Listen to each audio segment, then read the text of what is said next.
अस्सलाम वालेकुम viewers, rich Pakistan का नया एपिसोड लिए मैं हूं आपका मेजबान अब्दुर्रहमान। आइए डिस्कस करते हैं आज की दो इंटरेस्टिंग न्यूज।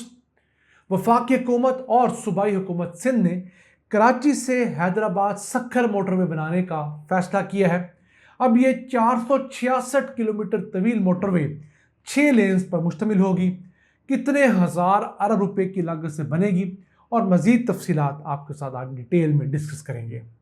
जबकि आज की दूसरी खबर, बलूचिस्तान के अंदर बिजली पे लगे हुए 28,000 ट्यूबवेल्स को सोलर पे कन्वर्ट किया जाना था, उस मंसूबे का आगाज हो गया है। बाज़ाब्ता तौर पर इब्तदा कर दी गई है। इससे हुकूमत को हर साल 80 से 90 अरब रुपए की बचत होगी। इस खबर को प्रोग्राम के दूसरे से में डिस्कस करेंगे, लेकिन पहले चलते हैं आज की सबसे आम खबर की तरफ। वफाकी हुकूमत और सिंध की सूबाई हुकूमत के दरमियान कराची से सक्खर मोटरवे जो कि बारास्ता हैदराबाद जाएगी, उसे बनाने की मंजूरी हुई है। अब ये बिल्कुल नई मोटरवे होगी जिसका एग्जिस्टिंग कराची हैदराबाद मोटरवे से कोई ताल्लुक नहीं होगा। उसकी वजह क्या है? चंद महीने पहले मैं आपको बताया था कि सिंध हाई कोर्ट ने इस बात पर एतराज़ किया कि हुकूमत सिंध ने कराची हैदराबाद सुपर हाईवे को थोड़ा सा अपग्रेड करके मोटरवे का दर्जा दिया। हालांकि इस रूट पर ट्रैफिक बहुत ज़्यादा है और नई मोटरवे बननी चाहिए थी। तो चूंकि सिंध हाई कोर्ट ने भी कहा, ज़रूरत भी थी, तो अब हुकूमत ने फैसला ये किया है कि बजाय दो मोटरवेज बनाने के, यानी कराची से हैदराबाद और हैदराबाद से सक्खर, तो एक ही मोटरवे बनाई जाए कराची से सक्खर जो कि बरास्ता हैदराबाद होकर जाए। उस सिलसिले में जो लेंथ होगी तकरीबन कराची से हैदराबाद 160 किलोमीटर होगी। बिल्कुल नए ट्रैक पे बनेगी। मौजूदा सुपर हाईवे वाला पुराना ट्रैक, ये जो मौजूदा M9 वाला ट्रैक है, वो यहीं रहेगा। एक पैरेलल मोटरवे बनाई जाएगी ताकि पोर्ट के ऊपर आने और जाने वाली ट्रैफिक की वजह से कंजेशन ना हो। फिर हैदराबाद से सक्खर तक 306 किलोमीटर का अगला पैच है। कुल मिलाकर ये 466 किलोमीटर की मोटरवे होगी। अब इसके ऊपर 120 किलोमीटर की रफ्तार से आप गाड़ी चला सकेंगे और 3 घंटे 45 मिनट में आप कराची से सक्खर पहुंच सकेंगे। 6 लेन की मोटरवे होगी, 3 लेन जाने के लिए, 3 आने के लिए, और ये हाई स्पीड टोल रोड होगी। इसमें तमाम वो फैसिलिटीज़ होंगी जो पाकिस्तान की दीगर बड़ी मोटरवेज पर मौजूद हैं। सर्विस एरिया इसके अंदर है, फिर सर्विलेंस का निज़ाम है, कैमराज लगे हुए हैं और तमाम इसके डिजिटल चीज़ें मौजूद हैं।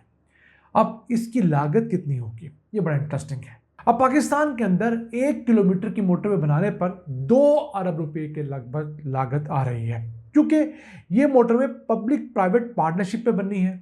प्राइवेट कंपनी ने बनानी है, अपने पैसे लगाने हैं, फिर उसने अगले 25 साल तक इस मोटरवे को चलाना है और इससे मुनाफा कमाना है। तो मेरा ख्याल ये है कि ये मोटरवे टोटल जो है को 1000 अरब रुपए में कंस्ट्रक्ट होगी। 5 से 6 साल से बनते बनते लग जाएंगे। अब इससे पहले इमरान खान के दौर के अंदर सक्खर हैदराबाद मोटरवे बनाने का एक मुआहदा साइन हुआ। 307 अरब रुपए में बननी थी, 1 किलोमीटर 1 अरब रुपए में था, लेकिन उसे 2023 के अंदर मुआहदे को कैंसिल कर दिया गया। मुख्तलिफ छोटे छोटे बहाने बनाए गए। हालांकि उस मुआहदे पर इम्प्लीमेंटेशन की जानी चाहिए थी, लेकिन कुछ लोगों को वो इम्प्लीमेंटेशन कबूल नहीं थी। उनका मकसद था कि इस मोटरवे की प्राइस बढ़े, क्योंकि जब किसी मंसूबे की प्राइस बढ़ती है तो उसमें जिन जिन लोगों का कमीशन होता है ऑटोमेटिकली बढ़ जाता है। फिर सक्खर हैदराबाद मोटरवे के लिए जो ज़मीन एक्वायर की जा रही थी, उसमें 5 से 6 अरब रुपए का घपला इस तरह किया गया कि वो पूरा प्रोजेक्ट ही बंद करना पड़ा। अब उस मंसूबे को हम अगर आज बनाना शुरू करते हैं तो कम से कम 2 गुना महंगे दामों हमें टेंडर्स कबूल करने पड़ेंगे, और फिर जब 2 गुना महंगे दामों टेंडर्स होंगे तो ऑब्वियसली उन टेंडर्स की वजह से टोल टैक्स की जो रेशो है, यानी कि टोल टैक्स की जो रकम है, वो भी ज़्यादा होगी। तो जो गाड़ियों वाले उस रोड पर ट्रैवल करेंगे उन्हें पहले से ज़्यादा टोल टैक्स देना होगा। तो जो चीज़ों के लाने और ले जाने की कॉस्ट है, फ्रेट कॉस्ट है, वो कई गुना बढ़ जाती है। फिर भी मंसूबा अच्छा है। हम उम्मीद करते हैं कि चले देर आए दुरुस्त आए, क्योंकि पाकिस्तान के अंदर यही वो एक पैच रह गया है जो कि पाकिस्तान की बाकी नेशनल मोटरवे के स्टैंडर्ड पे नहीं है। अब ये तमाम का तमाम काम वफाकी हुकूमत और सिंध हुकूमत मिलकर करेंगी। अब देखते ही हैं कि इसके अंदर क्या गुल खिलाए जाते हैं या आवाम के लिए वाकई कोई रिलीफ का सामान भी है। आइए चलते हैं आज की दूसरी आम खबर की तरफ। सुबह बलूचिस्तान के अंदर 28,000 ट्यूबवेल्स ऐसे हैं जो कि बिजली पे नस्ब हैं।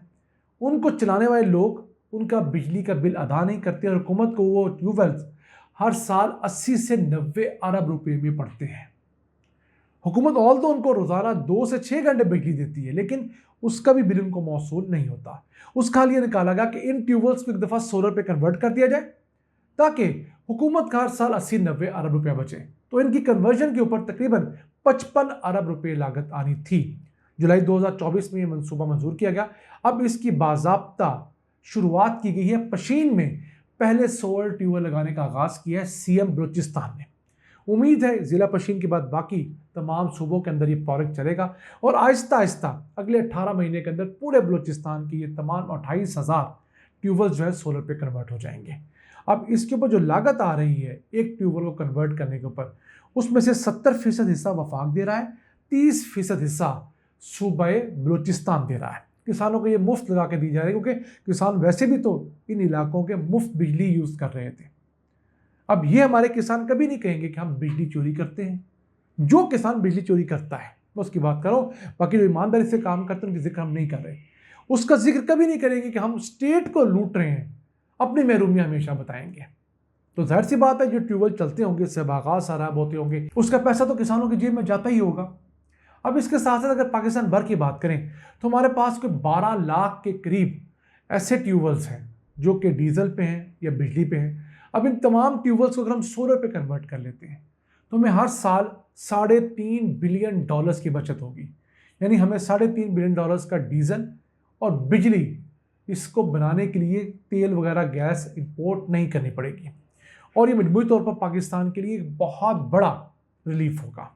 तो हुकूमत को इस तरफ सोचना चाहिए, लेकिन इसके पैरेलल एक नुकसान भी है जो कि हम इंडियन पंजाब में देख रहे हैं। वहाँ पर हुकूमत ने ट्यूबवेल्स को फ्री बिजली दी, उसका नुकसान क्या हुआ? उन्होंने ज़रूरत से ज़्यादा पानी इस्तेमाल करना शुरू किया। ज़ेरे ज़मीन दस्तयाब पानी के ज़खायर बहुत तेज़ी से ख़त्म हो गए हैं और वहाँ पर 70-80% इलाके ऐसे हैं जो कि पंजाब के हैं, वहाँ पर ज़ेरे ज़मीन पानी ख़तरनाक हद तक जहरीला हो चुका है। फसलों के लिए भी वो कारामद नहीं है।